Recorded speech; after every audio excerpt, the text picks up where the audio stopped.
Thank you, darling. It's interesting how the truth can sometimes seem might malleable, depending upon your point of view. Like how those dime novels make you out to be something you're not? Jack, don't be starting trouble. No, he's right. They do tend to exaggerate. Did they exaggerate your part in taking down the Daltons? Well, I was there in the flesh, boy, so I saw what happened firsthand.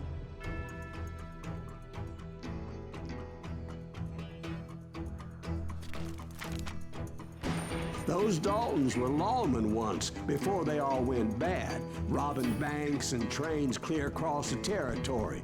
Until Coffeeville, of course. I was one of the citizens who took up arms that day. Fighting on the side of the right? I did my best, sir. We all did.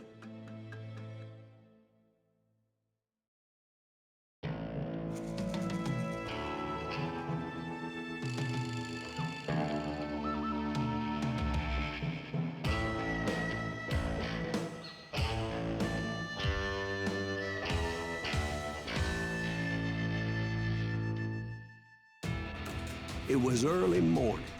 One of my friends was a local gunsmith, and he handed out firearms to anybody who'd take one.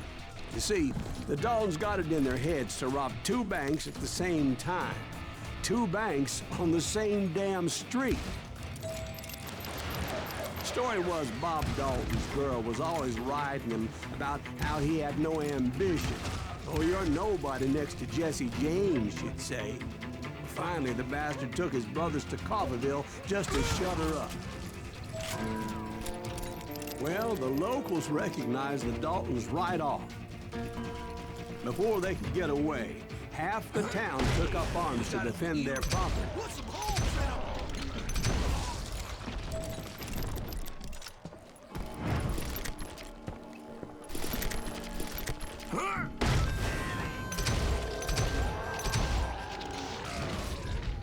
The brothers paid dearly for their stupidity, but everybody knows they had it coming. There's more to it than that. I read all about that day, so I know for a fact that it went down very differently. First of all, it was high noon. A posse of U.S. deputy marshals were on the rooftop across the street. Get ready, boys. They're gonna make a move. The lawmen had been tracking the Daltons for months. Now they finally had them dead to rights. Among them was a bounty hunter feared by many a lawbreaker. This man had no intention of letting the Daltons slip away. The marshals tried to get the Daltons to surrender. They'll give up eventually. You just gotta wait for something. This bounty hunter knew that the brothers were far too proud to ever lay down their guns.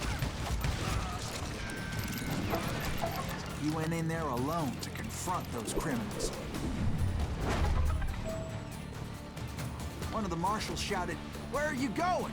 Are you crazy?" Hey, where do you think you're going, dumbass? That rifle's mine. But he paid him no mind.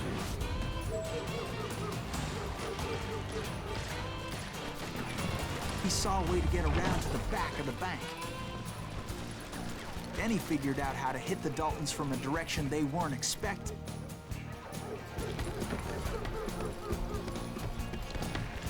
A moment later, he was climbing up a steep ladder, laughing at danger as he did. It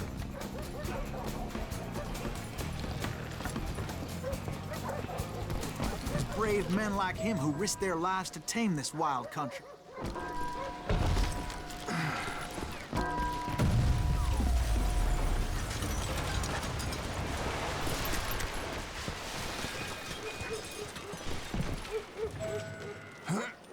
We've got company. Heroic men like him who did what other men couldn't or wouldn't to make this country free. Is that Silas Greaves? Son of a Jim bitch! Booth, Davy Crockett, who died defending the Alamo. Show yourself, coward!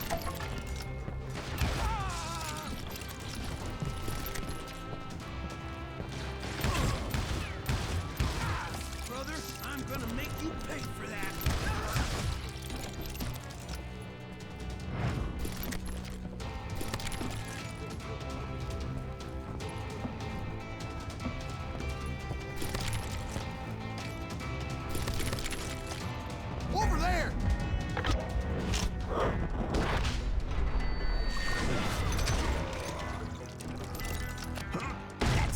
Greaves. What the hell? Blam! Blam! He came away victorious, taking down those thieving Daltons.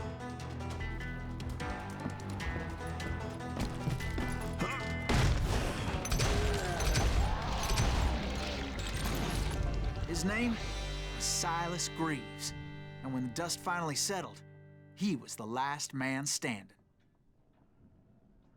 Sorry, kid, but that just wasn't the way it happened.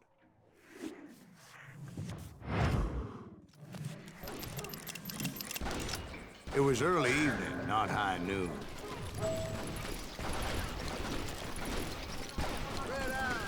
The Daltons blew up a safe, and were all set to hightail it out of there. I was late to the party, and Coffeyville was already up in arms. Those pathetic deputies surrounding the bank were dropping like flies.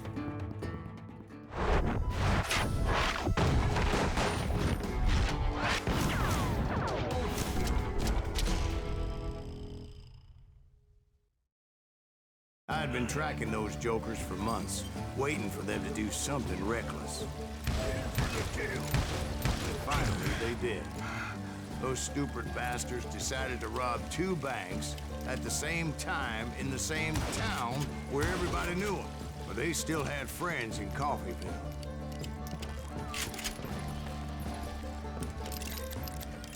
Oh, now what?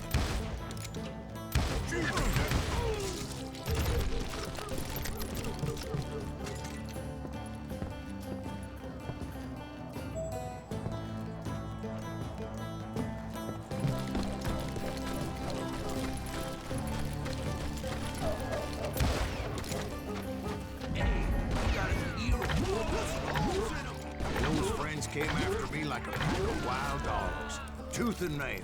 They were coming at me from all directions. I caught sight of the Daltons running with the money and didn't want to lose them. The problem was, they knew the town better than I did. And to top it off, I found myself in the middle of another shootout entirely. Did the Daltons hole up in somebody's house? No, it was the Smiths, I believe. They were cousins of the Daltons. And they were shooting at the Browns, who were shooting at the Daltons. Which wasn't any surprise, because those 2 families have been feuding forever. And since the Joneses are related to the Browns, they shot at the Smiths, pissing off the Heimhoffers, whose daughter recently married a Smith. Well, bullets were flying every which way as all the old feuds in Kansas caught fire all at once. There was a hell of a lot of pissed off people in Coffeyville that day. But that's just the way life is sometimes. Shit happens.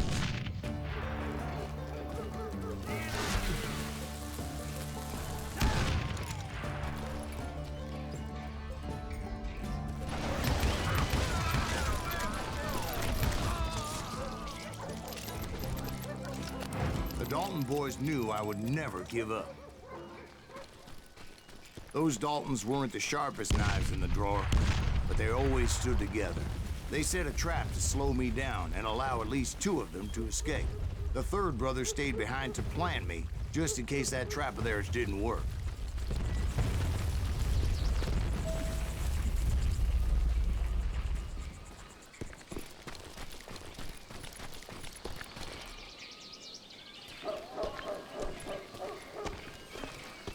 It was Emmett, the youngest, and he decided to stand his ground and face me down.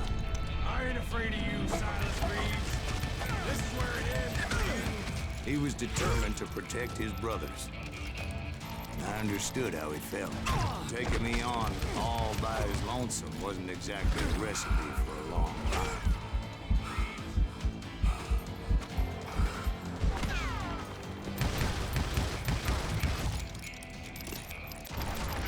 You are dead, law dog.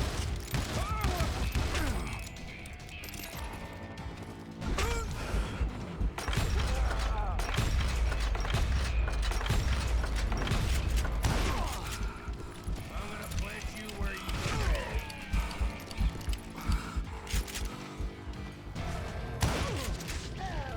But Emmett Dalton survived the robbery in Coffeyville. He's the only Dalton who did. They say he was shot 23 times. Well, Dwight, who do you think put all those damn holes in him?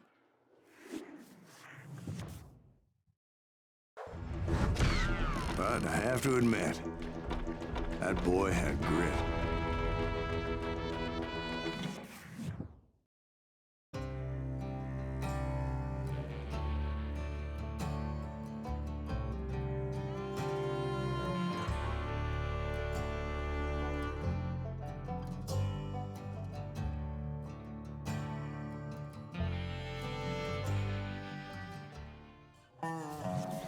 We'll get those suckers! It took me a couple of days to track the Daltons down.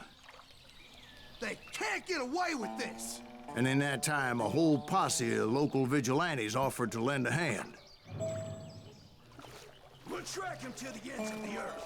They seemed as determined as me to find those outlaws. But as we headed into those swamps, it was like I had my own private army. There was no way those boys were getting away this time.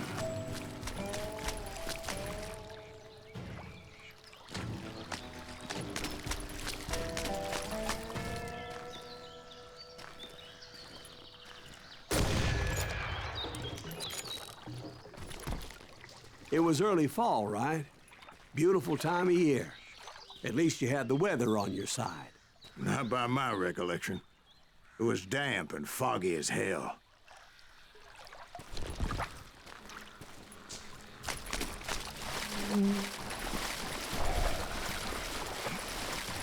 It was tough to stay on a true course, so we kept an eye out for landmarks.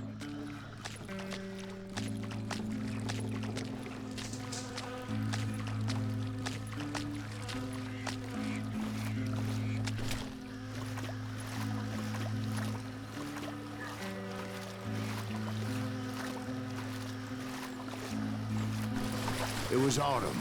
The maple trees were in full color, red as blood.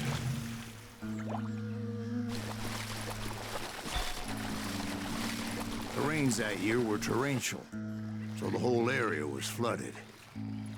The vigilantes had spread out wide, and pretty soon I couldn't see anybody.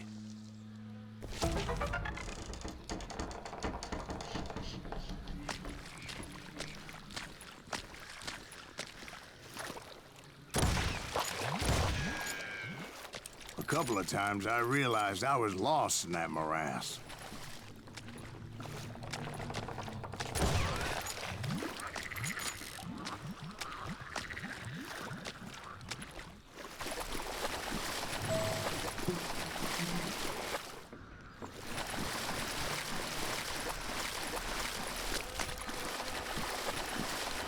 Bury them in the swamp. Let them where they stand. Except for some bitches ahead of me wanting to do me harm.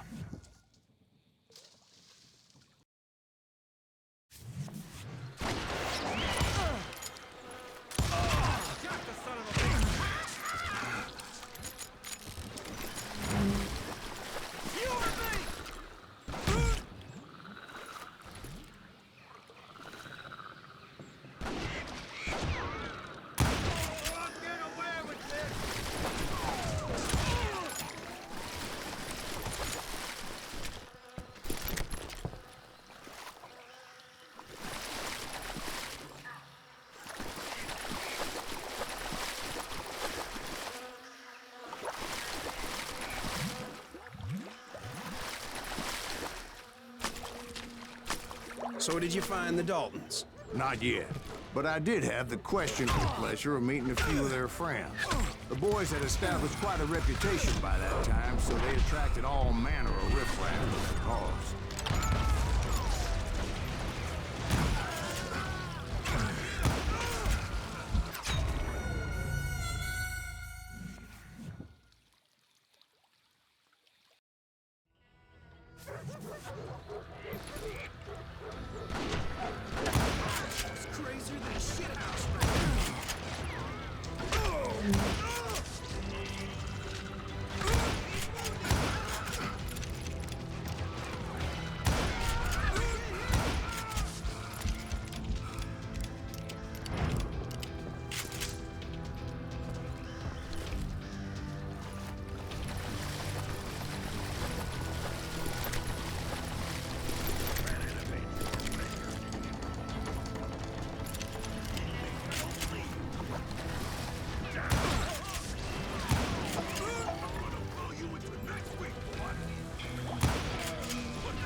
being I was under serious attack. And my reinforcements was nowhere to be seen. Bury him in the smoke!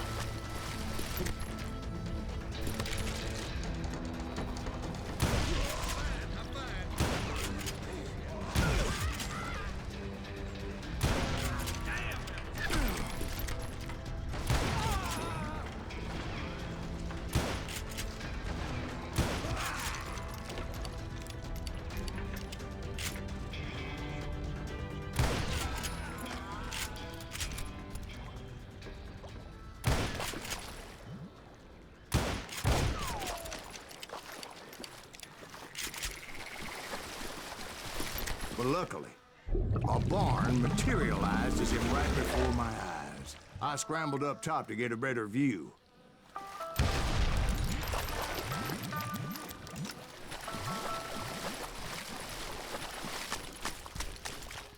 But just ended up falling inside. So, how did you get out? The barn doors was open. About right then, I saw some suspicious characters running for the bushes. Of course, I followed them. But that goddamn swamp was like a goddamn maze, and pretty soon I had no goddamn idea where I was. Steve? So I just started walking, and pretty soon...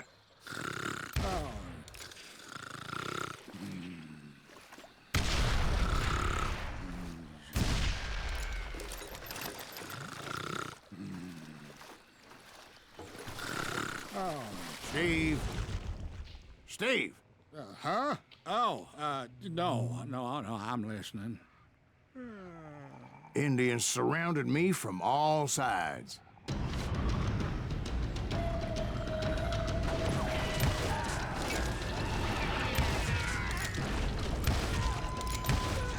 Indians? They were Indians. No. I just wanted to make sure Steve was paying attention. Now, where was I? You were following the Daltons through a swamp? That's right. See, Steve? Dwight's paying attention. No, I'm listening. I was just resting my eyes. So, where was I? The Daltons. Right. See, there's a reason so many outlaw gangs are made up of brothers. Being a brother is a very sacred thing. It's a bond like no other.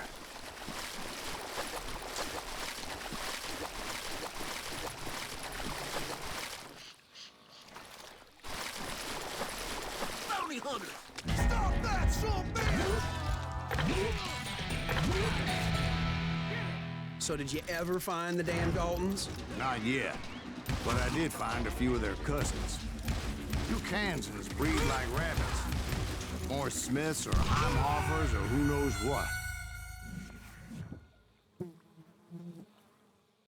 Bounty hunters! Stop that, son bitch!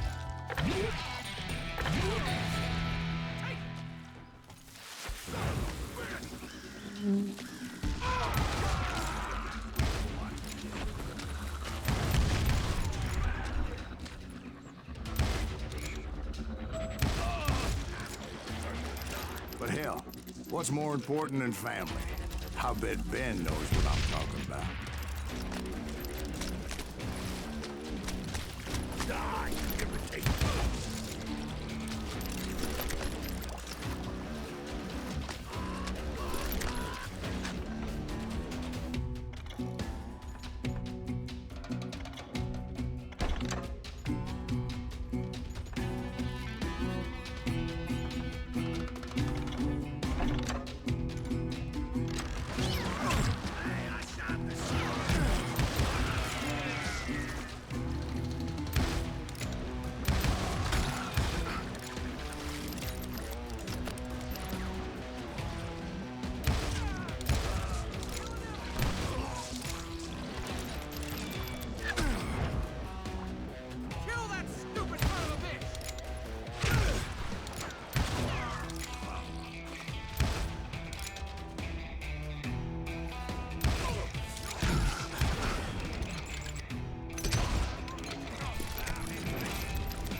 those Dalton boys were out there somewhere, standing together against anyone who would threaten them.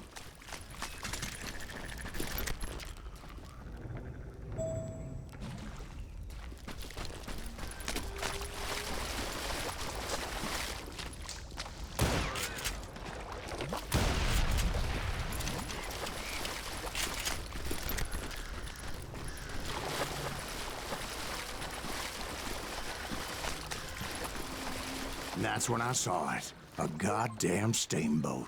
A steamboat? In a swamp? Yeah, Steve, but this wasn't much more than a wreck, really. But how'd a damn steamboat end up in the swamps? Yes, it floated off during the flood of '89. Now, was it a stern wheeler or a side wheeler? What? Does that really make a difference, Steve? It was a steamboat with a goddamn army on board. It was then that a fusillade of bullets come raining down from on high, and those vigilantes who accompanied me weren't anywhere to be found. But among those men that were shooting at me, I thought I saw some familiar faces.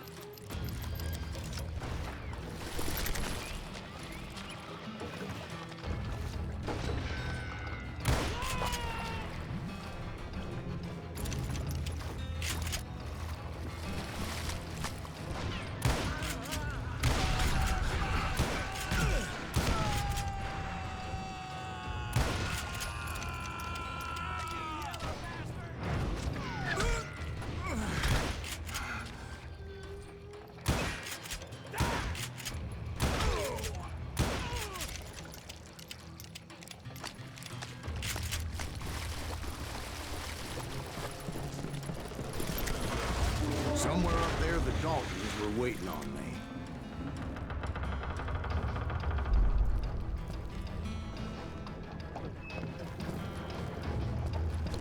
Yeah, you know you can't.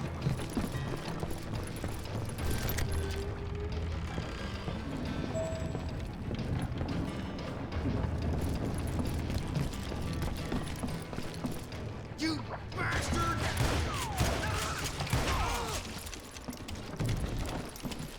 Sounds like you don't give up too easy.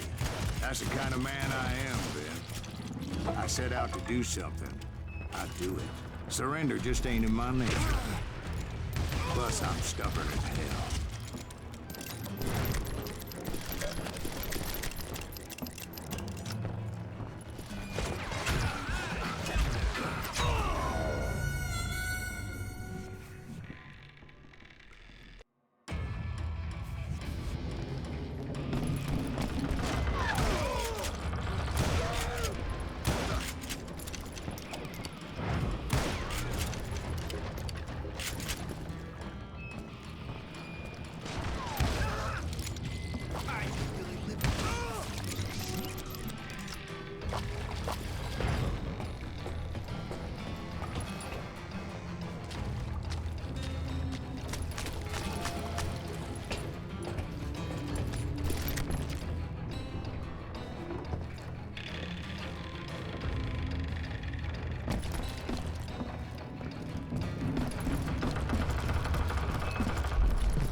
Right about then, much to my relief, the vigilantes finally arrived.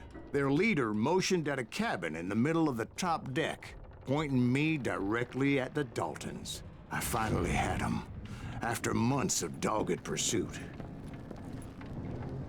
But it turned out that they had me. Take him out! I'm sending you to hell!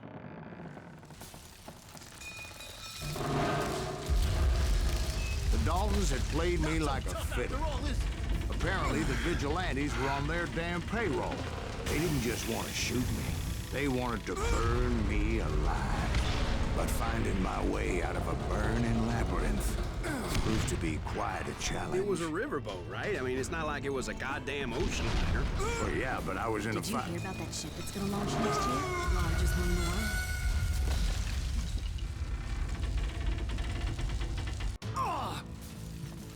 But finding my way out of a burning labyrinth proved to be quite a challenge. It was a riverboat, right? I mean, it's not like it was a goddamn ocean liner.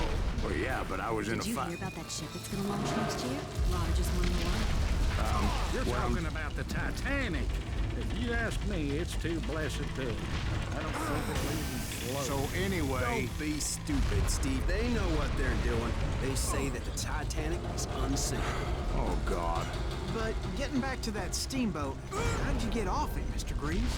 I took in a lot of smoke that day, so I admit my recollection might be a bit hazy. Somehow, I managed to finally disembark. It was time to settle this once and for all.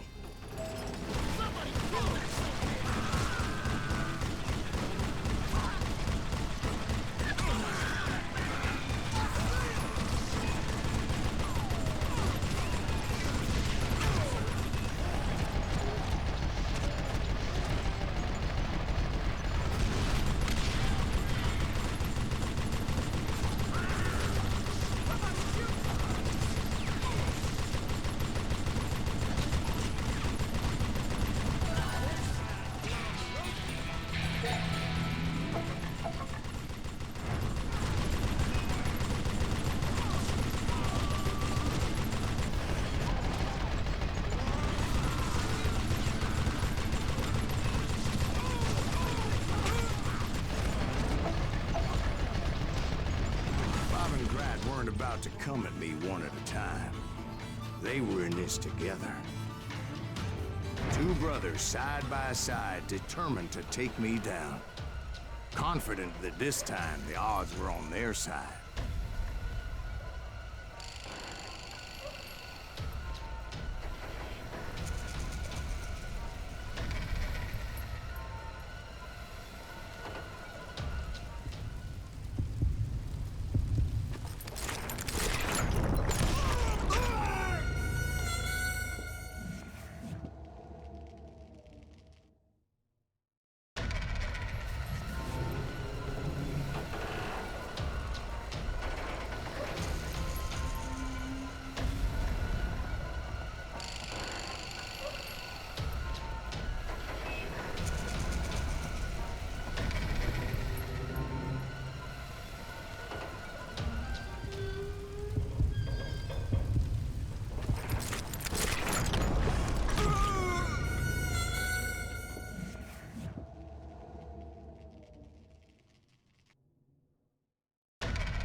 They got it wrong.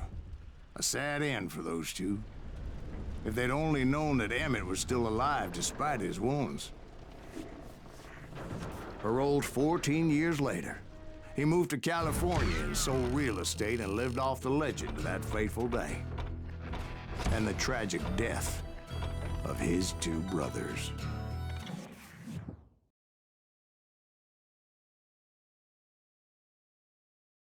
My own brothers died tragically as well, truth be told.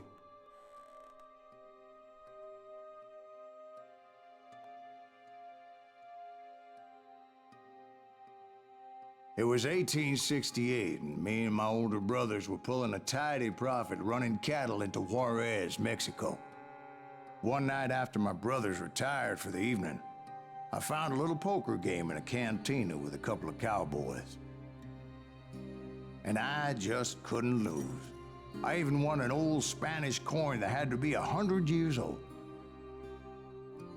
Well, I was mighty pleased with myself the next morning as my brothers and I rode for Texas. But before we crossed the border, those cowboys caught up with us. It was Johnny Ringo, Roscoe Bob Bryant, and another asshole named Jim. They wanted their money back and everything else we had, including our lives, as those boys didn't want us coming for them later. Bob put that old Spanish coin in my mouth and said, "I won't have it said that I left you with nothing, boy." those horses bolted, and there we hung as those bastards rode away. The branch finally snapped under the weight of the three of us, but being my older brothers were bigger and heavier, they were already dead. And right then I swore to myself that I would avenge them. Ringo you know about. But Bob eluded me, until I heard he was riding with the Wild Bunch.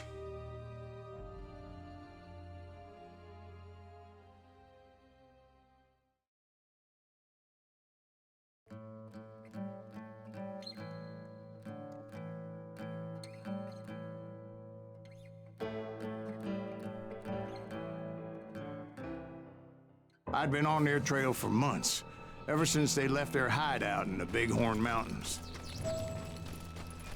Led by Butch Cassidy, they were a loose association of outlaws who robbed banks and trains from Colorado to Montana.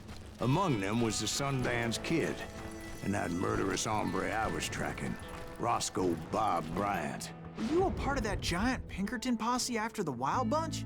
No, boy. A circus like that would have slowed me down. Besides, I wanted Bryant all to myself. They blew the bridge with the intention of forcing the train to stop. I was determined to make that sumbitch Bob pay for what he did to my brothers.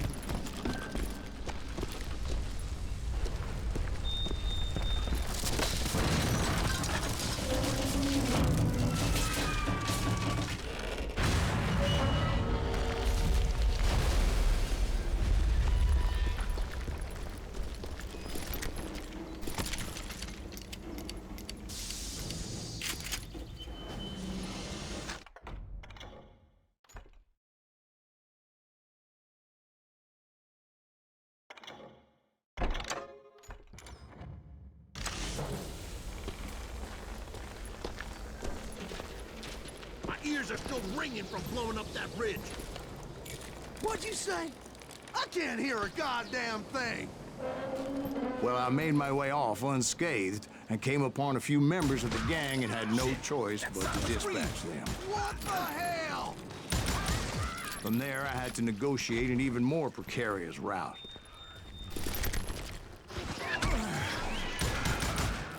But first, I would need to get my ass out of there.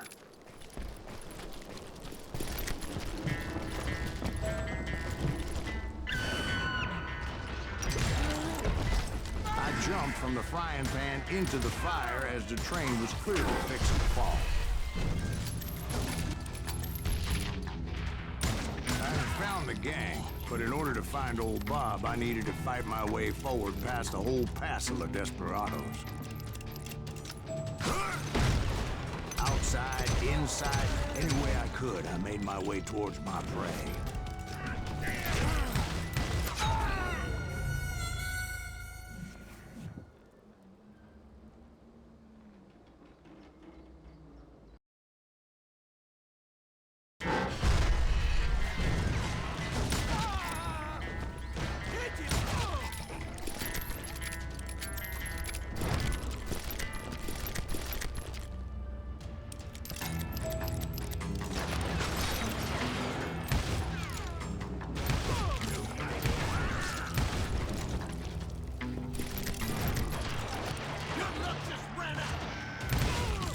Well, what about the passengers? It was mostly a freight train, as I recall. There were no passengers aboard that day.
I mentioned before, I am not fond of heights.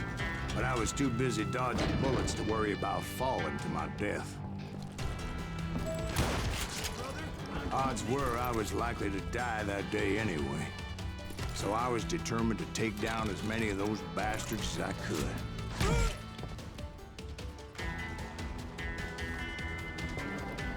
That's right! Run!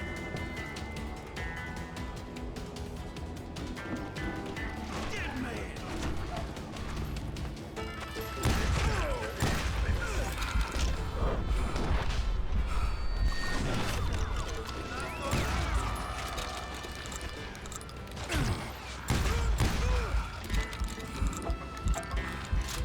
Times it was like shooting ducks in a shooting gallery.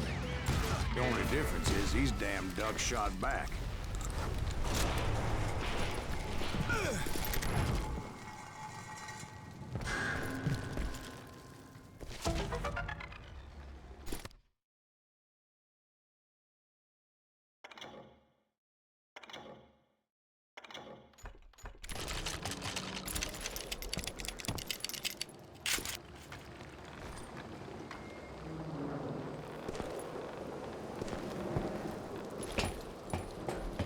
I kept hoping the law would show up and give me a hand. You mean like that giant Pinkerton posse that I read about? Did they come riding in, guns a-blazing to help?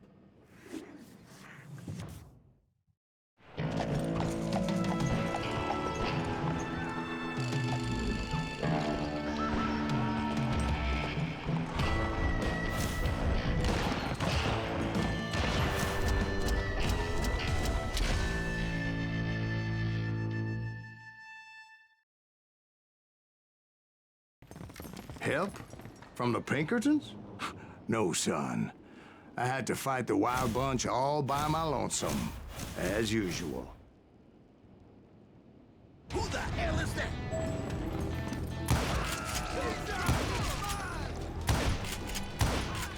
Take cover! Retreat! Retreat!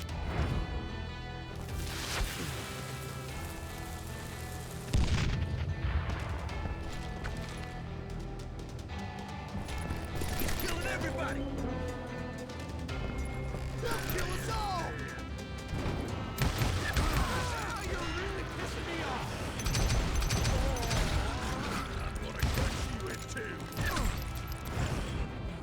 Just brought hell.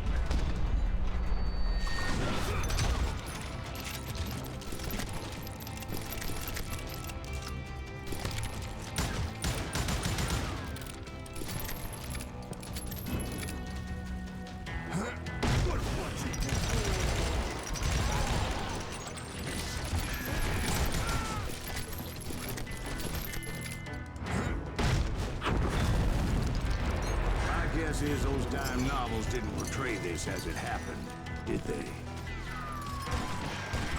Only a few stragglers were left. I had to cut them down pronto if I was going to stay on old Bob's trail.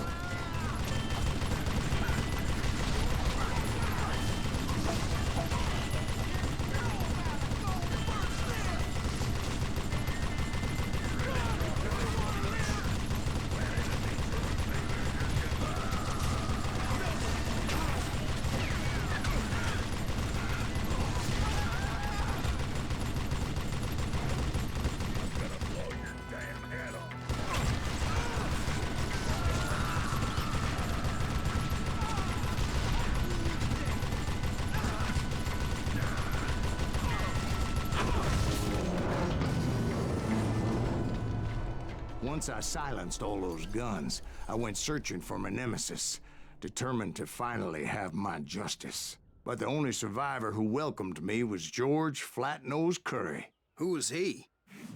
The fastest gun in the gang. Right after Sundance, I mean. And Kid Curry, and maybe Elsie Lay. Though some folks might dispute that.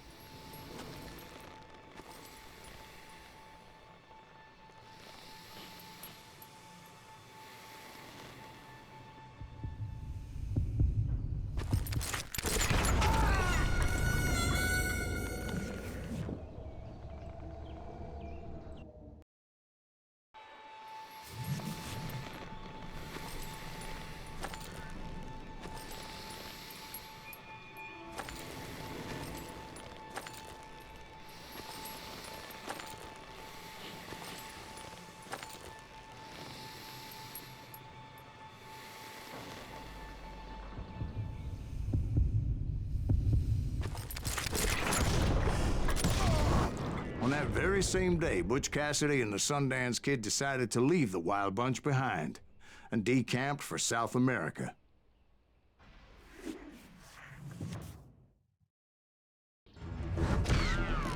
They ended up living down there for many years, but I'm sure you already know all about that.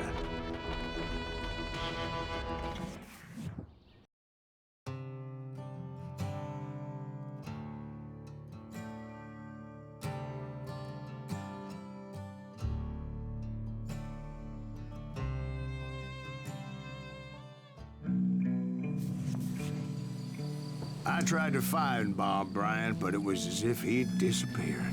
Sometime later, I heard the Wild Bunch was back together.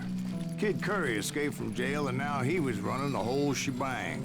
So I took to their trail, as I was still in pursuit of my brother's killer and hoped that he was back with him. That kid Curry's kinda crazy, ain't he? Don't let him hear you saying that.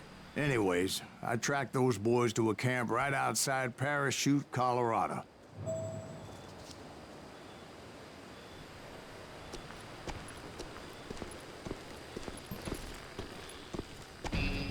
Someone's coming. Who the hell's that?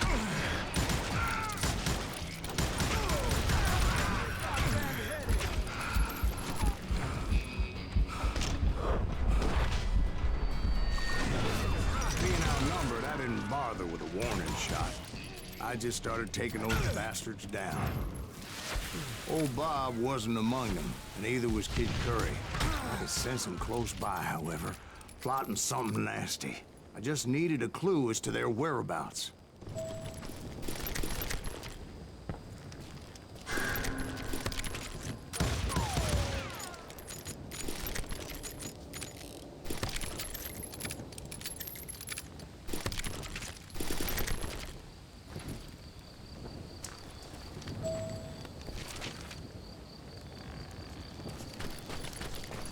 And I found one.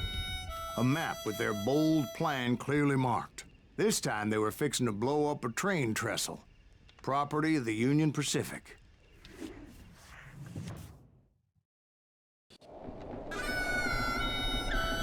The plan clearly indicated how they were fixing to undermine several of the weakest wooden supports.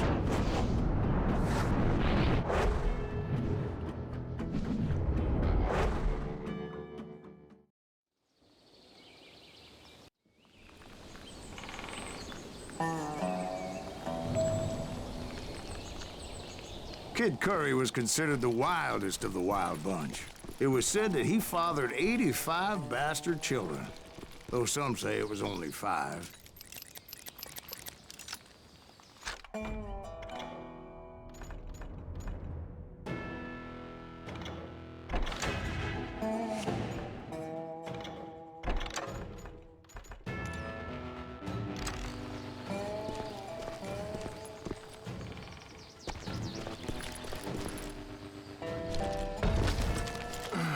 Kid Curry had bragged to a whore how he was gonna rob a train heading to the U.S. Mint in Denver. And that whore, Fat Sally, she told me.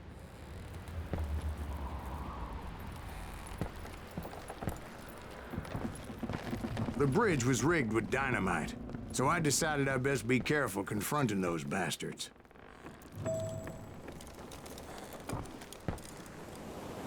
And I made it a point to remove any dynamite that I came across. A moment later, I saw a ladder that somehow had escaped my attention. Don't you blow us up now. Don't worry, I know what I'm doing.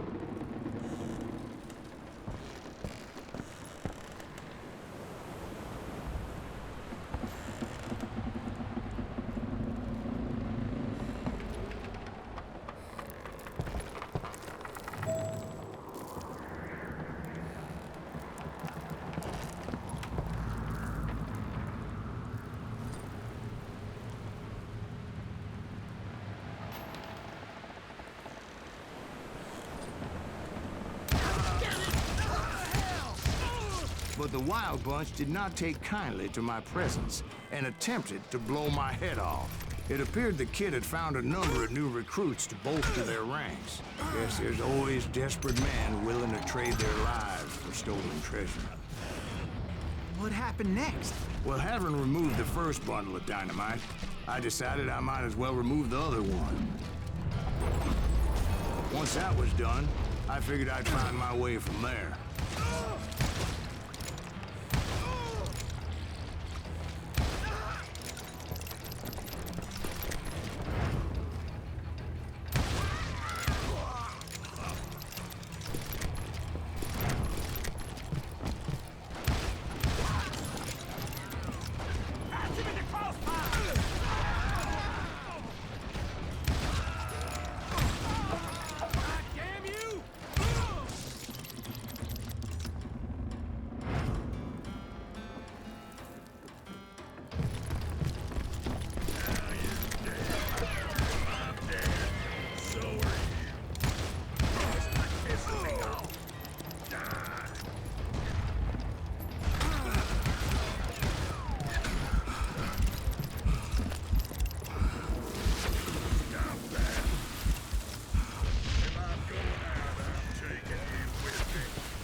So, what happened then?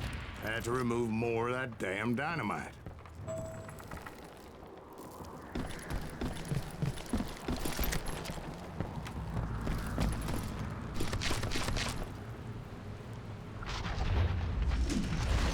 It must have been terrifying trying to make your way across. I was sweating it a bit, but then I noticed a footbridge tied up on high, so I shot the rope.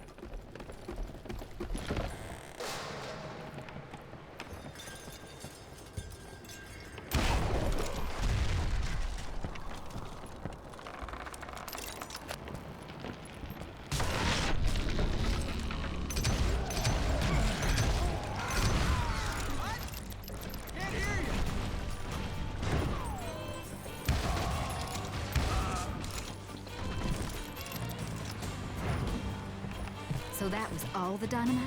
Funny you should mention that, darling.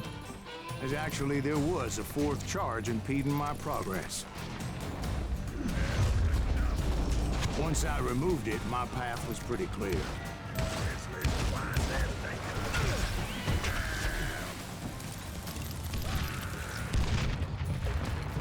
If we don't kill him, they'll kill him.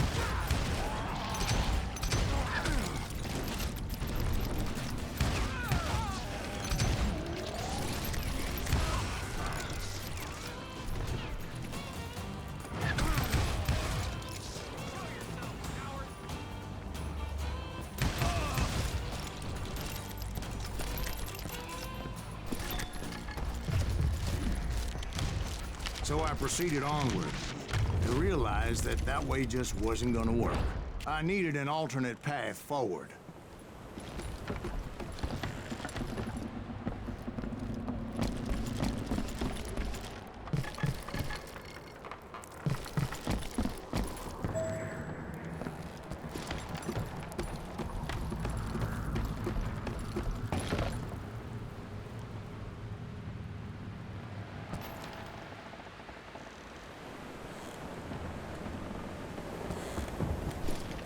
Of course, I had to tread carefully. Otherwise, I could, well, die.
Luckily, I found a cave, and as I made my way back to the bridge, I saw something that concerned me.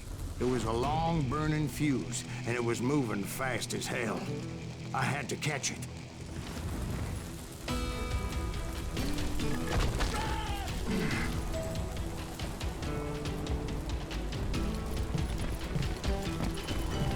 fuse was so damn quick, I had to run like the wind. I almost had it, but no. Thought I was gonna have a coronary when I lost sight of those sparks. My heart was pounding like a sledgehammer.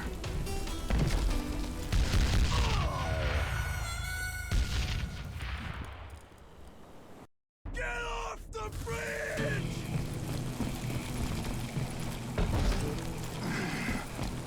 I knew that failure meant boom. Then, finally, at the last moment.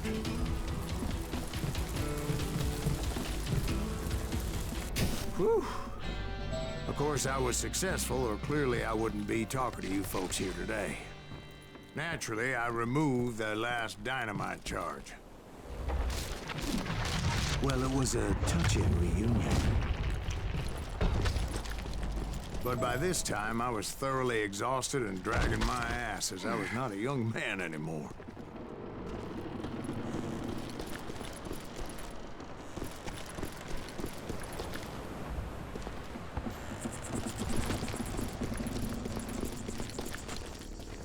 Kill that SOB!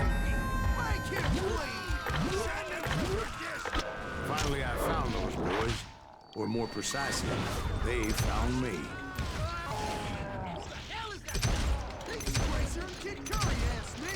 Nuttier than a damn fruitcake! I'm gonna bury you in a million pieces. Just kill this guy!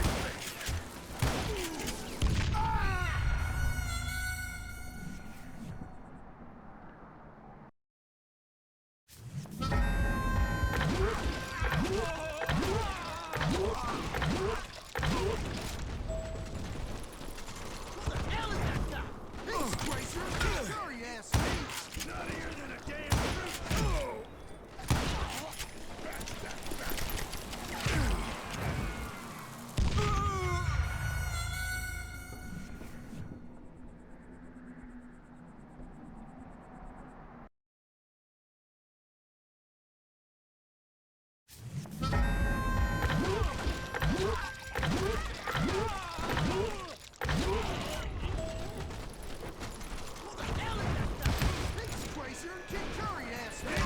Nuttier than a damn fruitcake!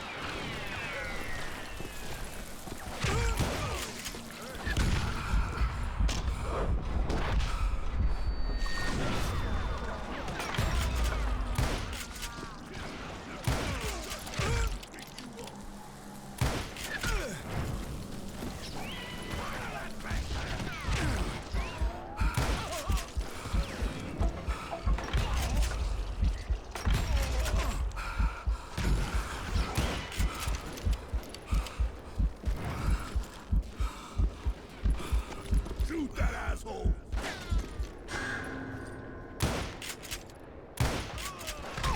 Done with you!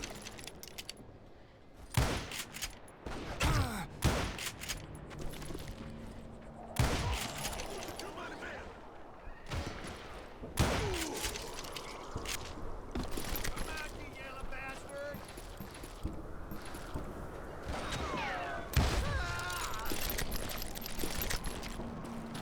Just when I thought things couldn't get worse, Kid Curry opened up on me with a goddamn Gatling gun. It was hidden in this tunnel and pretty well shielded.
Luckily, I had located some dynamite. I still, however, had my work cut out for me.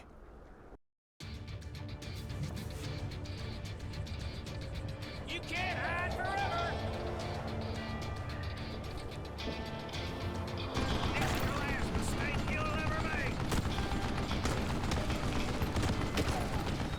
Come on, come on, come on! Damn! Feels like a kill you! Shit! God damn it, I need some help here! Come on, boys! Take this sumbitch out! Are you kidding me? Time for you to lay down and die!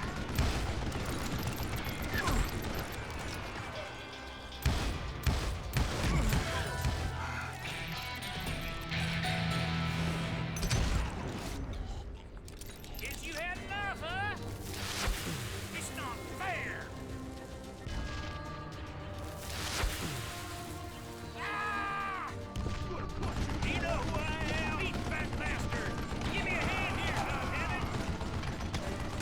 This is gonna hurt. Fight for this cocksucker! Move it, boys!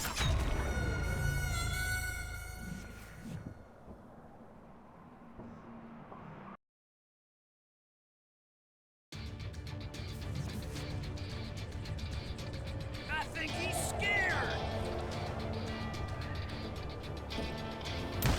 You can't beat me! Hold him off while I reload! Shit! Get out of here! I need some help here! Come on, boys! Take this sumbitch out!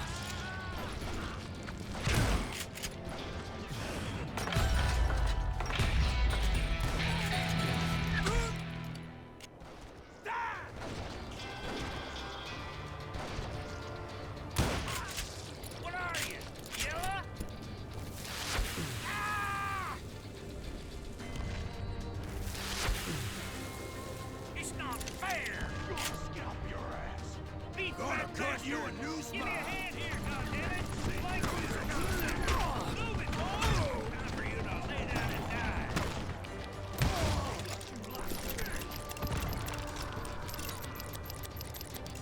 Come here.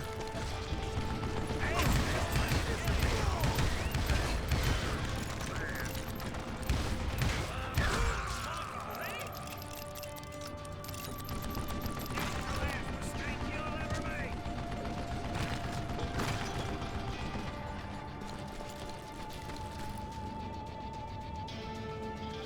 Damn!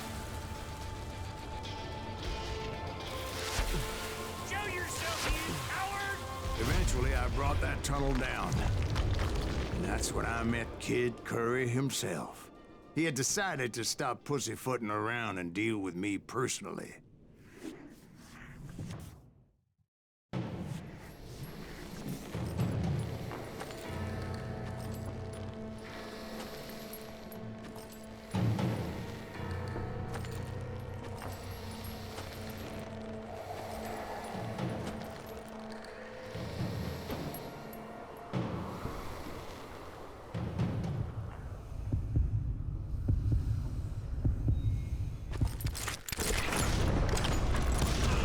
Fast as he was, I was just a bit faster.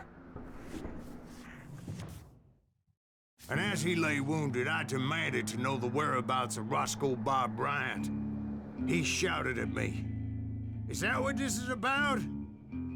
Bob went with Butch and Sundance to South America. You ain't never finding him.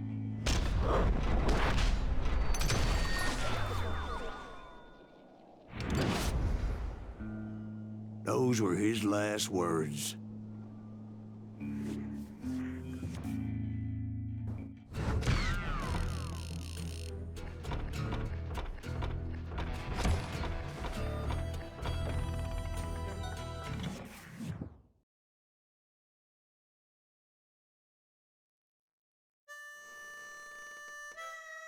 So, Bob Bryant got away? I knew I'd never find him in South America. What about the other killer?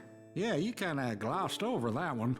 Well, I found Jim not long after my showdown with Ringo. At the time, he was riding with the James Younger gang. Did I neglect to mention that?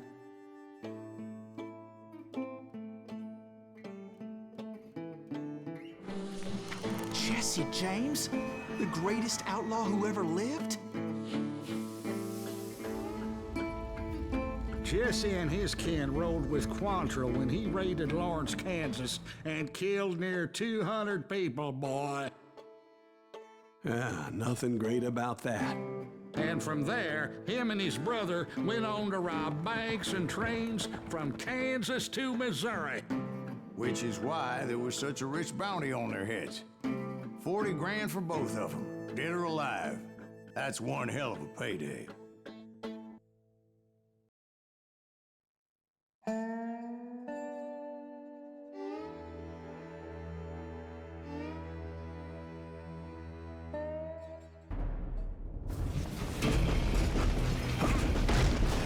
I confronted them as they were robbing a train. Bullets were flying at me from every which way. But I knew I'd have to fight my way forward if I was gonna find this Jim.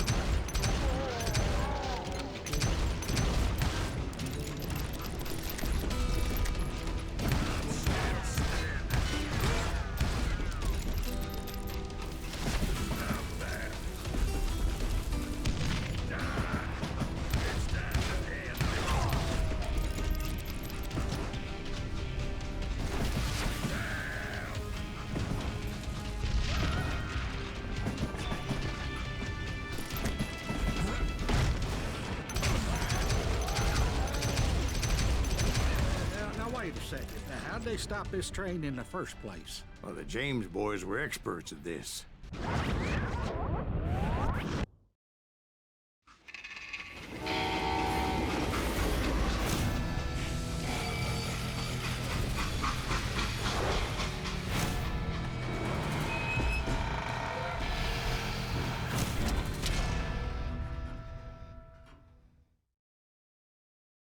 They hopped a freight train, having heard there was a big payroll in the express safe.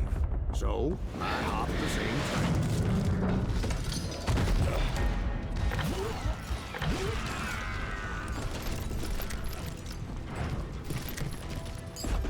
The James Younger gang was decimated after that little fiasco they had in Northfield, Minnesota. So Jesse needed more men and took on the killer I was after, along with a host of others. I was hoping to find my man and put a bullet in his head. Climbing around that train, I must have swallowed 100 damn bugs before I reached James that. Younger gang pulled the first train robbery west of the Mississippi. Sounds like you hold them in high regard.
Find the gentleman's facilities.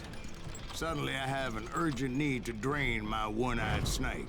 Well, I've had more than a few drinks, and I've been sitting here for quite a spell.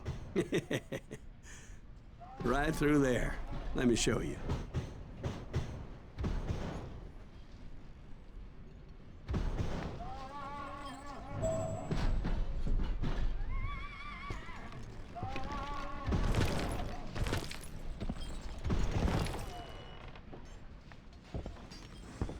I never heard so much malarkey in my life.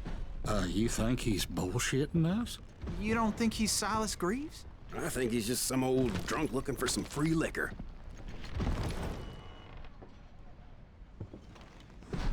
I don't know, Jack. I think I believe him. You don't think he met Jesse James? Boy, you gotta be kidding me.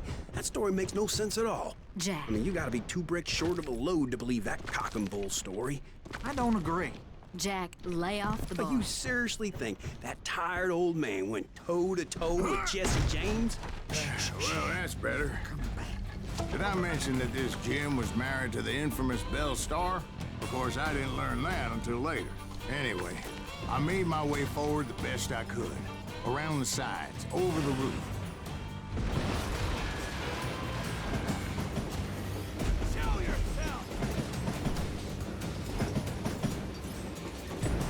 You don't want to mess with us!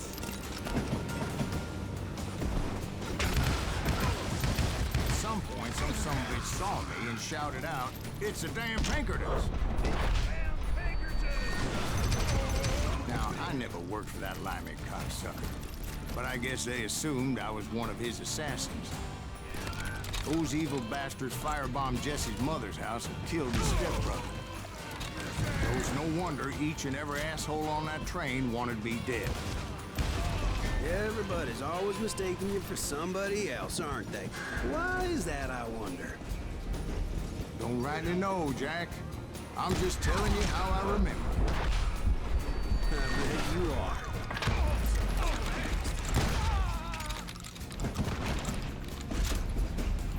I don't really liver, son of a bitch!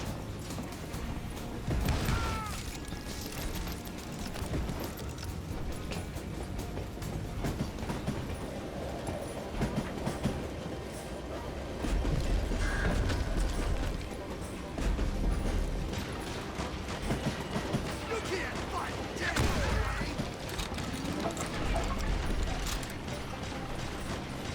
Get out here! You don't want to mess with us!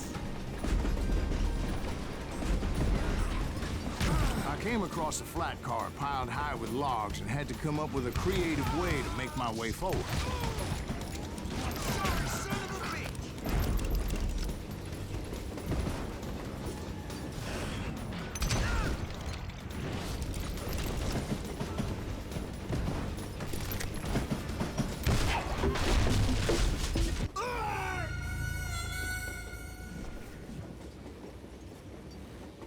It was a rickety ride and quite precarious.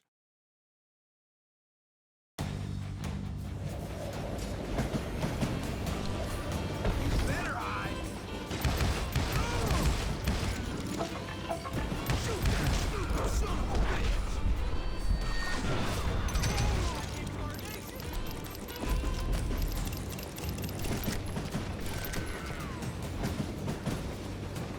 Kill that missile!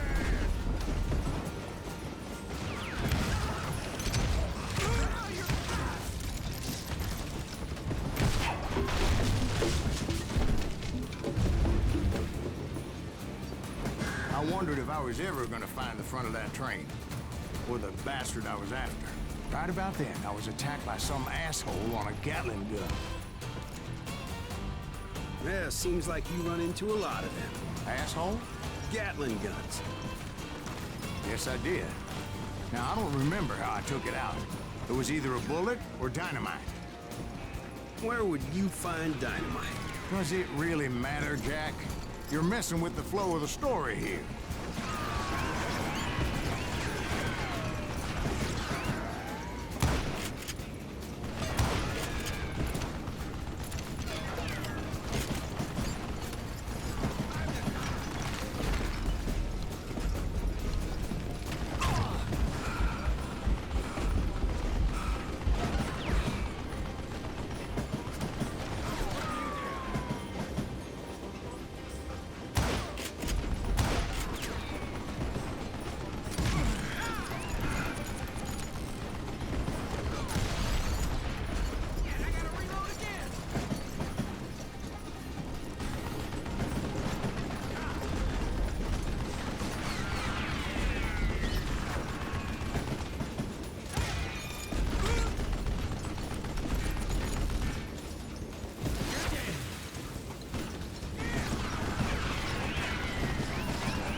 was looking for Jim and shooting any son of a bitch stupid enough to get in my way.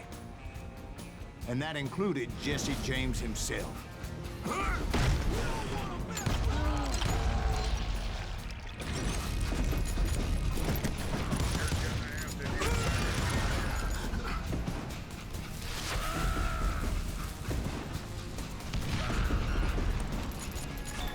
We sure were a lot of men determined to die that day. That's right.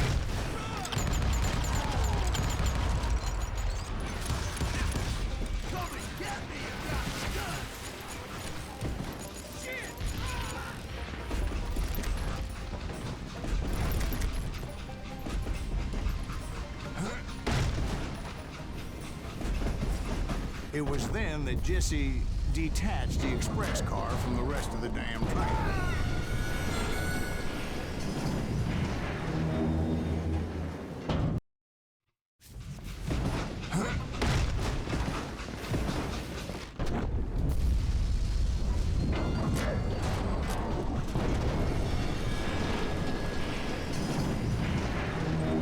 I could see Jesse waiting for me, fixing to kill me so he could get away with all that money.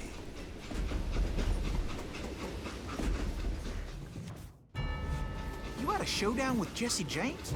Of course he didn't. Everybody knows that Jesse was killed by Bob Ford.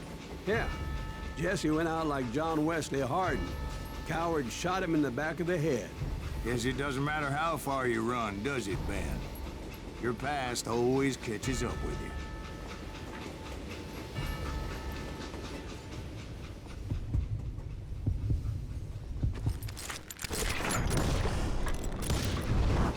Yeah, I didn't kill Jesse James.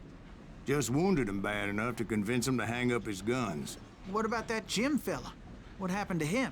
I figure he was up front with a gun to the engineer's head. That bastard slipped away again. I'll tell you how I got him. But first I need to wet my whistle.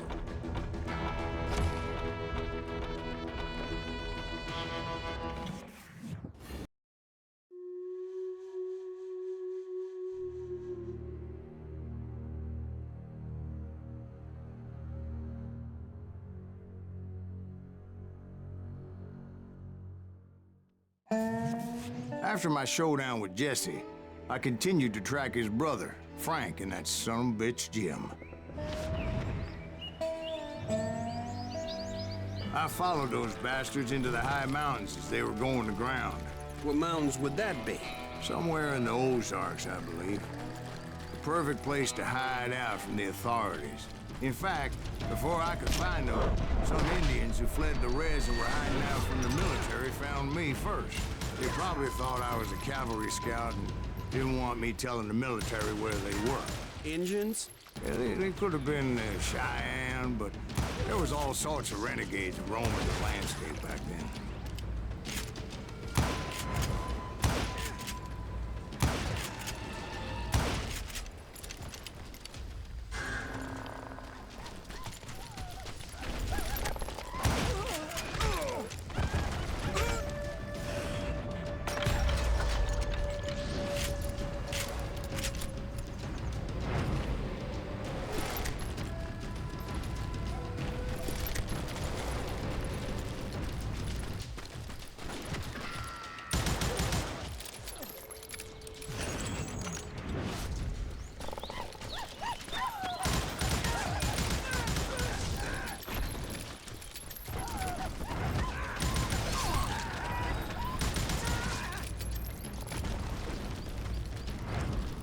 Hey, how about another whiskey, Ben? Nothing better to soothe the troubled soul.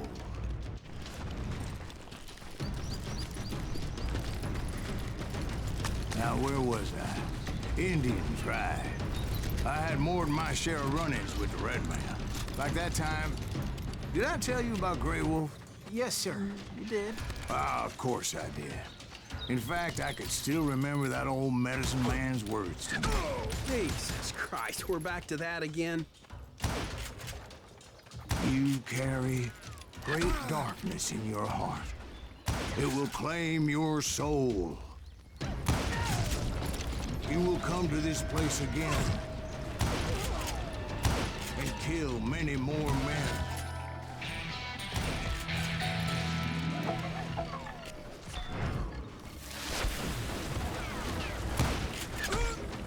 And the darkness will grow until it consumes everything you are.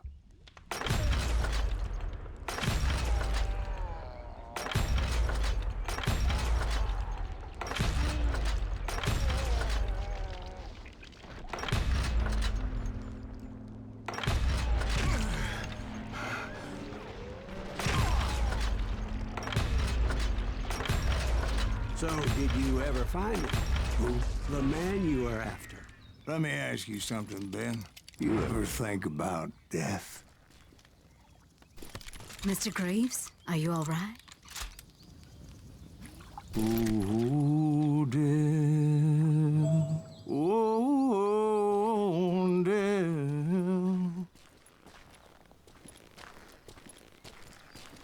Won't you spare me over till another year?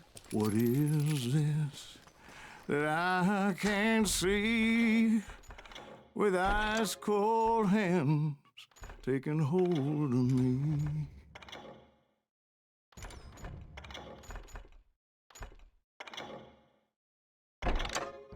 Oh, death. Oh, death. Won't you spare me over till another year? Well, I am death, none can excel. I'll open the door to heaven or hell.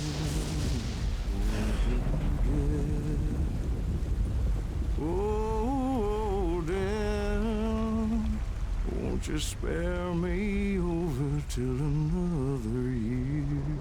So, are you gonna answer the question? What question is that? Jim Reed. Did you ever find him?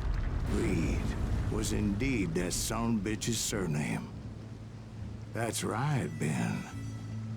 A despicable character.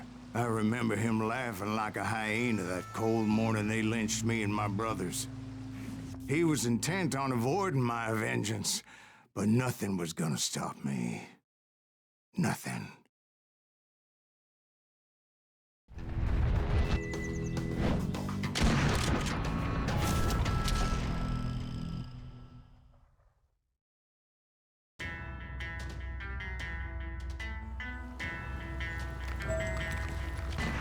I finally did track those outlaws down.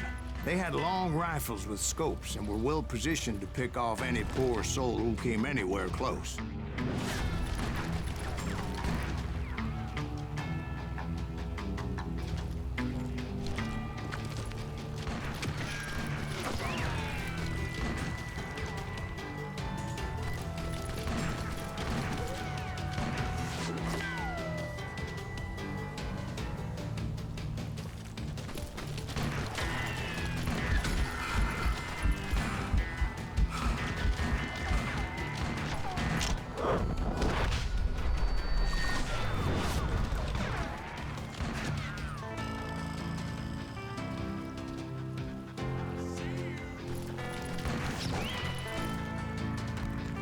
I'm guessing Frank James believed I was responsible for the demise of his brother, Jesse.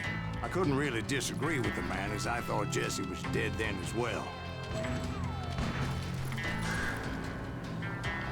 He backed off as I closed in on him, but he was still intent on killing me. And when I closed in on him again, he backed off again, looking for a better angle on me.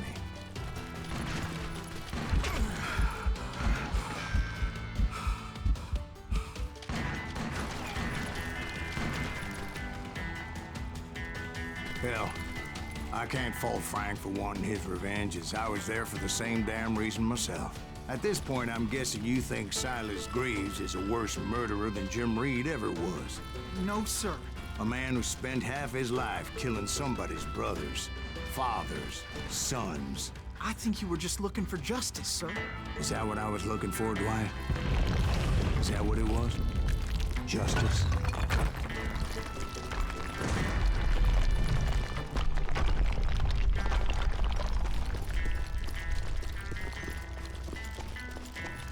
isn't that why you were hunting the James gang? The James gang. Right. I finally found Frank holed up in his mountain cabin, and he was determined to have me dead. It was a pitched battle that could have gone either way. Luckily, I had some dynamite in my possession. Dynamite. On your person. A few sticks, just in case. It's always good to be prepared.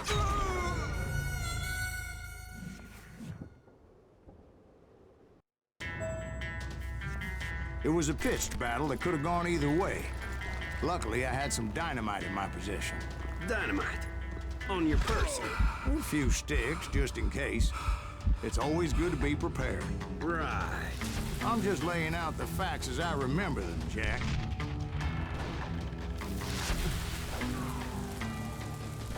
And that son of a bitch!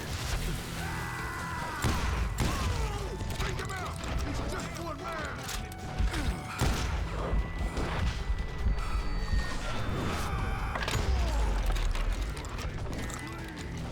You're gonna bleed! I want that bastard dead!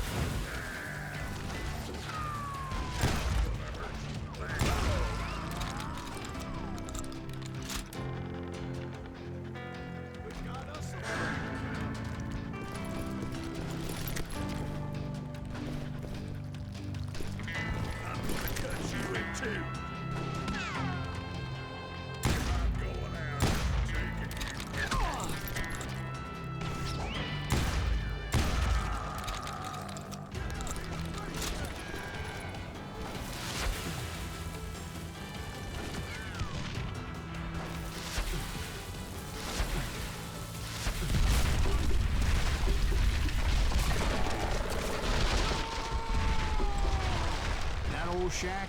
Well, it went tumbling right off that cliff. With Frank James still in it? Yes, sir. But Frank James is still alive, living in Missouri, showing folks around the family farm for 25 cents a tour. I didn't say he died in the fall, now did I?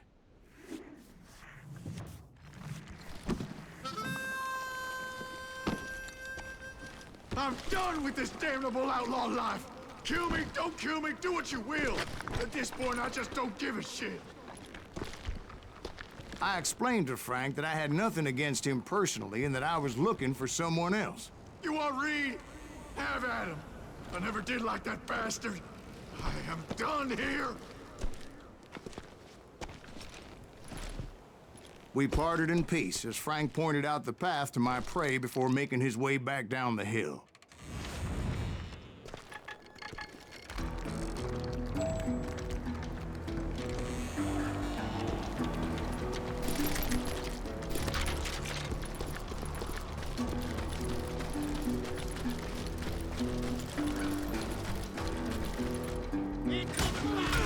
What happened with Reed? Well, I finally found the last of the gang hiding in a nearby cave. First, I had to dispatch the lookouts.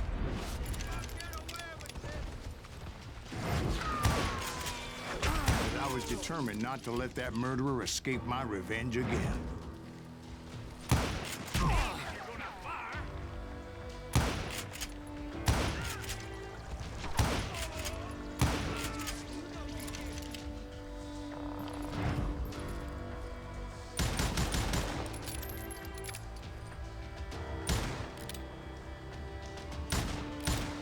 Rather than wander in willy-nilly, I decided it would be better to smoke that sumbitch out. Hey, Reed! I shouted. No wonder you're so ornery. Can't be easy being married to Belle Starr. While you're off providing for the family, she's spreading her legs for every Tom, Dick, and Cole Younger. Not an attractive woman exactly, but very friendly. At least she was to me. Son of a bitch! It was then that the last bunch of bandits jumped out of hiding. Why won't this asshole give up? Would someone please kill him?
Eventually, it was just me and Reed. I had waited a long time to face him down, so I could repay him for what he did to my brothers.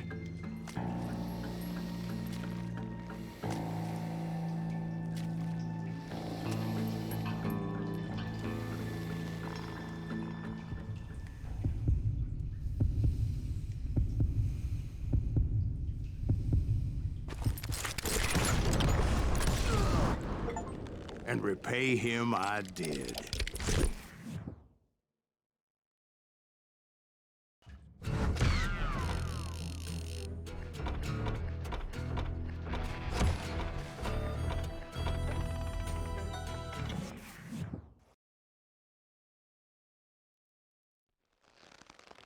Well, I don't know about you boys, but I'm pretty beat. Well, it's too damn bad you never found that Bob character. Seems a shame he never had to pay. Well, funny thing about that, I did have one more chance at him.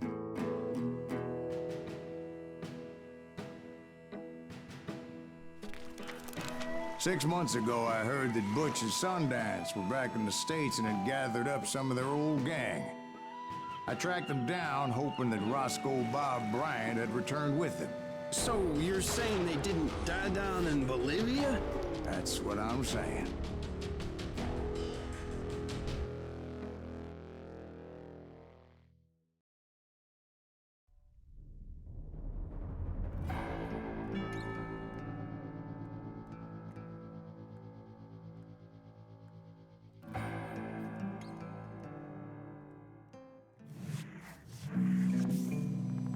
"40 years I had waited to get my hands on the last of my brother's killers. Not even an army of demons could have stopped me now.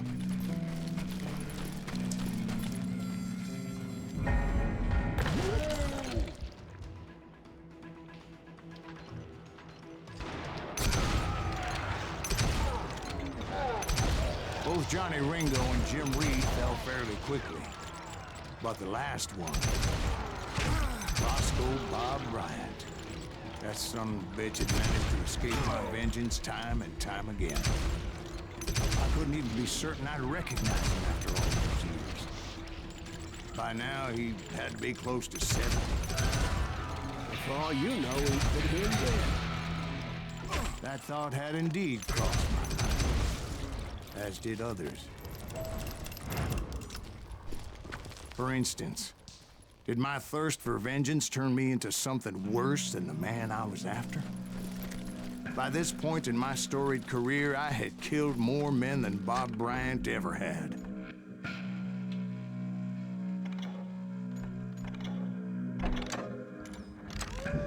I was furious as hell at that bastard for making me who I am.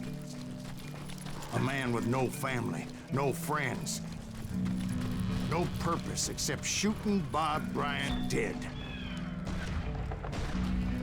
Nothing could stop me from taking his life. I've been after that killer forever. From the time I rode with Billy the Kid. But that chapter of my story you already know. Chapter of that fairy tale, you mean? Suddenly, it was 1910. There I was, an old man roaming a ghost town dead almost 2 decades.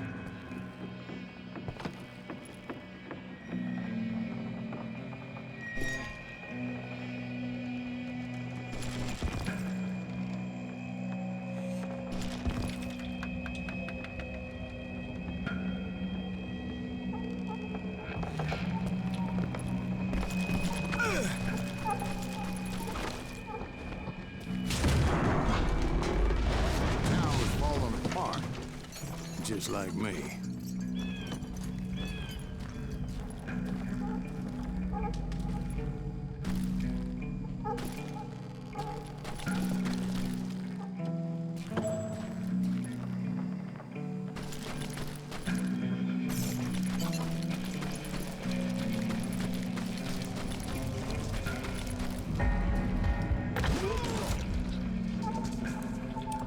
But I wasn't about to call it quits.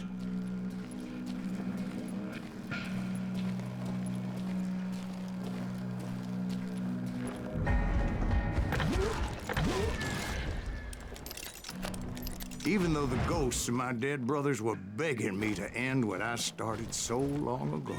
Mr. Greaves, are you all right? Would you like some water? The Wild Bunch knew I was there. They were after a treasure they had hidden before they fled, buried in the grave of a dead amigo. Some folks think the town is haunted, so they figured there wouldn't be many people poking around.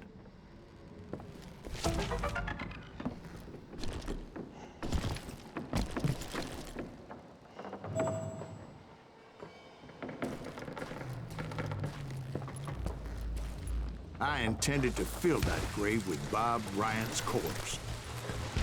But like I said, the bandits knew I was on to them. They lured me in and hit me with everything they had.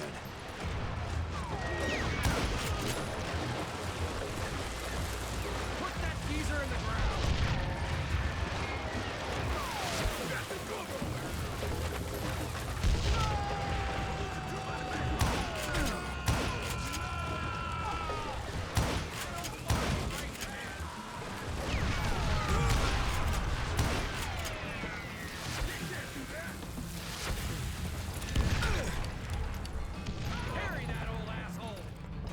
But you obviously prevailed since you're sitting here telling us today. Actually, in that moment, I did not prevail. So I suppose we're talking to a ghost. Funny you should put it like that, Jack.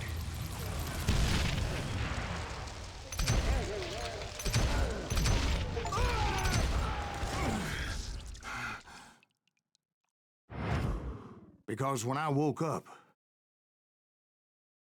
From the dead? there was silence all around me.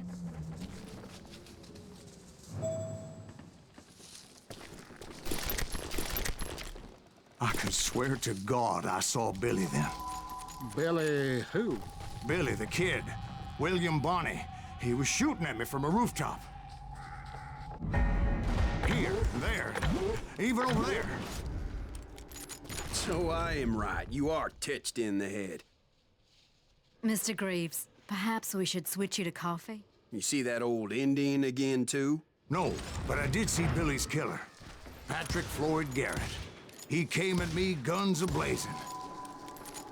But I knew that old war horse had died 2 years before.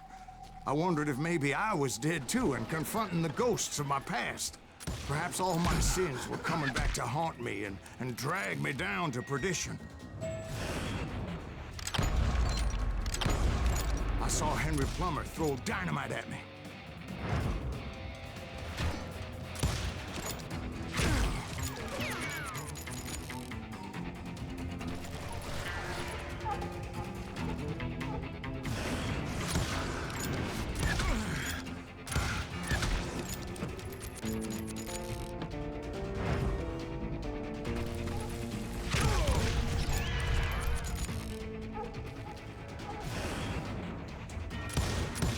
In the gates of the cemetery, I saw John Wesley Hardin, just like I remembered him.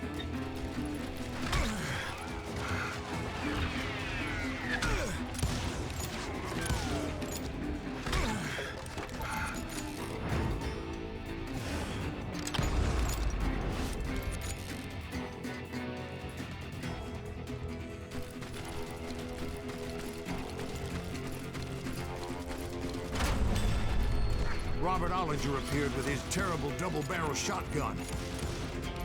But no ghost army was stopping me. My father-in-law got hit with a fallen branch. He spent the rest of his life talking to dogs. Newman Hayes Clanton, William Brocious, John Peters Ringo, they all wanted me dead.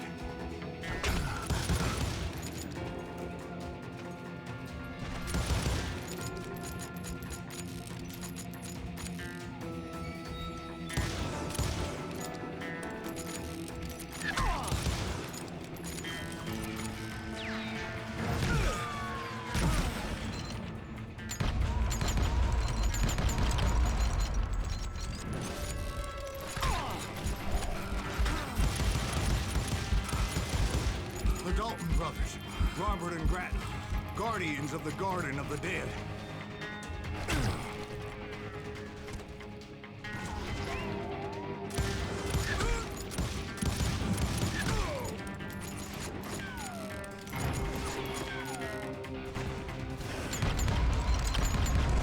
George Curry and Harvey Logan, alias Kid Curry, both thirsty for vengeance from the great beyond.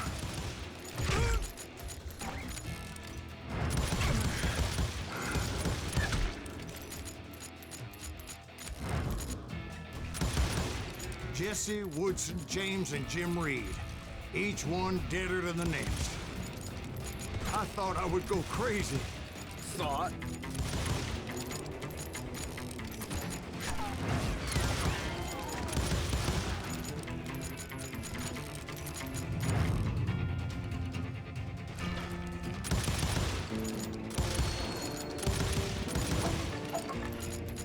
Finally, I saw Harry Alonzo Longabaugh.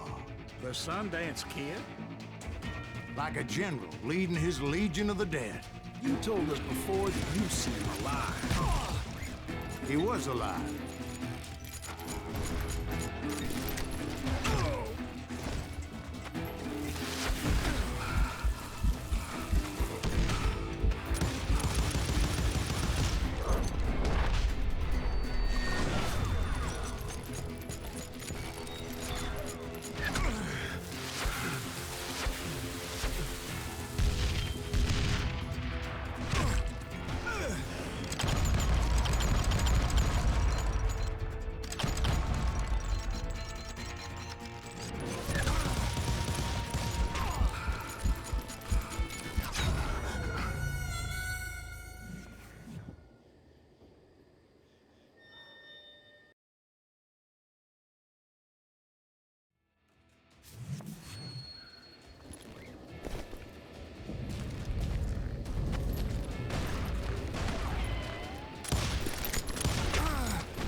Voice called to me from afar. It was Robert Leroy Parker, a.k.a. Butch Cassidy, coming at me from out of the fog. Thanks for taking care of that bastard.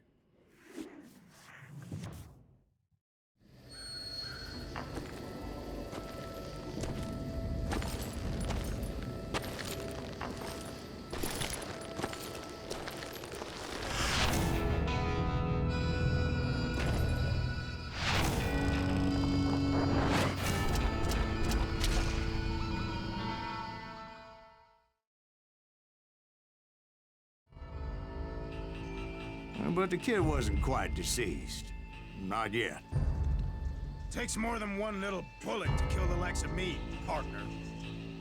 Those two looked like they hadn't seen each other for quite a while. Clearly, they were no longer amigos. Shit. I was hoping I wouldn't have to kill you. You won't have to, Butch. I'm killing you first. I asked them about Bob Bryant, but they were too busy with their own heated conversation. Let me get this shit straight. You want my money and the love of my life? You frittered it all away, Butch. Edda's mine. So is that damn money. I didn't want to shoot anybody until I had an answer to my question, but those boys didn't give me much of a choice.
Butch Cassidy and the Sundance Kid died there in that cemetery not 6 months ago.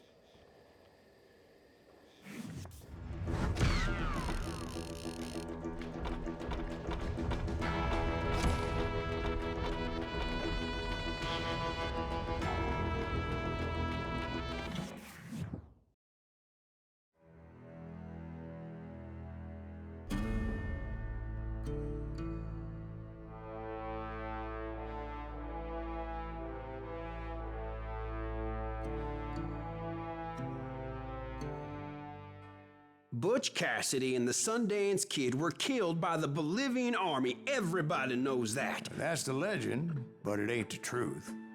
So, you never found Bob? There is no Bob. This old sumbitch ain't even Silas Greaves. Sir, is that true? Have you been pulling our legs this whole time? Well, not the whole time. Oh man, I think you've worn out your welcome here. Maybe you're right, Jack. Maybe it's time to pay. You see, Ben, or should I say Bob, your past always catches up with you. I was a different man back then, crazy. Drinking, I've changed my ways, I swear to you. If I could turn back the clock, But you can't, Bob.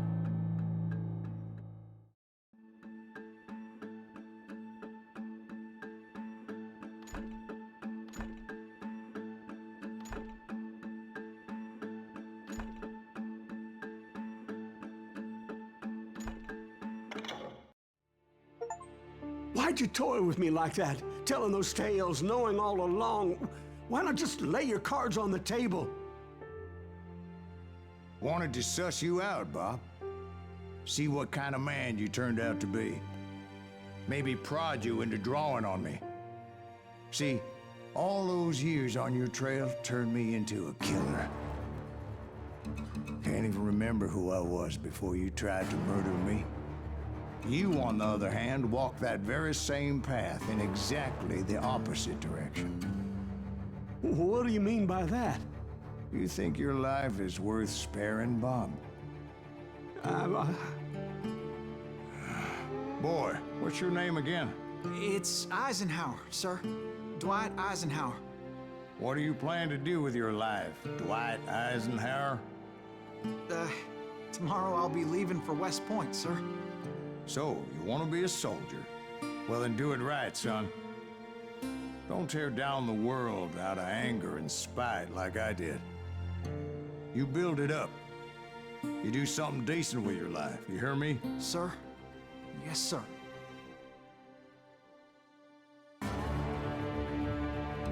I won't have it said I left you with nothing, Bob.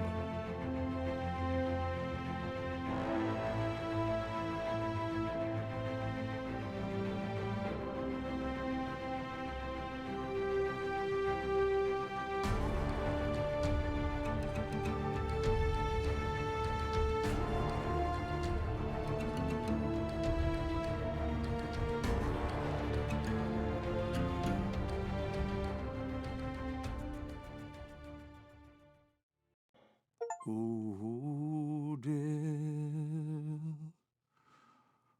Oh, dear. Won't you spare me over till another year?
There are men who fear legends, but a man legends fear. He's a four-hosted reaper, crying bullets for tears. When a drought comes in justice, bullets make good rain. When the heartache has dried up, only blood heals the pain. There's a time for grieving and a time to just pray. There's a time for forgiving, but it's not for today. You can hide sins from the gavel, you can drown them in rum. When Silas Greaves finds you, there's nowhere to run. And time goes too slowly for the gunslinger's eye. Till he's buried his promise, there's no time to cry. There's a time for grieving and a time to just pray. There's a time for forgiving, but it's not for today. There's a time for grieving and a time to just pray. When Silas Greaves finds you, it's a time you must pay. That's a time you must pay.